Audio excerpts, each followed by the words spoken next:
আজিৰ গল্প ৰাজশ্ৰী বৰগোহাঁইৰ পৰুৱা।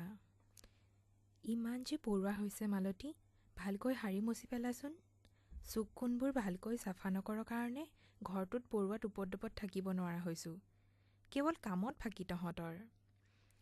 বৰুৱানীৰ দৰে টকা থকা মানুহবোৰে চাগৈ প্ৰথম বাক্য দুটা ক'লেই যথেষ্ট বুলি নাভাবে। মালতীয়ে মুখেৰে একো নামাতি ঝাৰু মাৰি গ'ল। তাইৰ পিছে সঁচাকৈ আজি কামত মন বহা নাই। চেৰেং চেৰেংকৈ বাপুলৈ মনত পৰি আছে।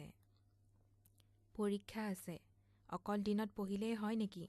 ৰাতি পঢ়িবলৈ লাইট লগাই দিবি। সিও জানে লাইটলৈ চিন্তা কৰিলে যে পেট মৰিব। তথাপি দুখীয়া হোৱাৰ ক্ষোভখিনি মাকৰ ওপৰতে জাৰি দিলে। মালতীয়ে কালিৰে পৰাই ভাবি আছে, অন্ততঃ কেৰাচিন অলপকে আনিব পৰা হ'লে সি ৰাতি পঢ়িব পাৰিলহেঁতেন। আচলতে তাই কেৰাচিন শেষবাৰলৈ কেতিয়া কিনিছিল মনতেই নাই। দিনতে ভাতকেইটা ৰান্ধি আন্ধাৰ নহওঁতেই খাই বিচনাত পৰি দিয়ে। ভাগৰৰ হেঁচাত ৰাতিটোৰ কথা ভাবিবলৈও সময় নাপায়। কালি বাপুক পঢ়া শুনা কৰিছেনে নাই বুলি সোধোতে সি জেঙেৰা মাৰি উঠিল। ঐ মালতী, এনেকৈ নহ'ব বুজিছ।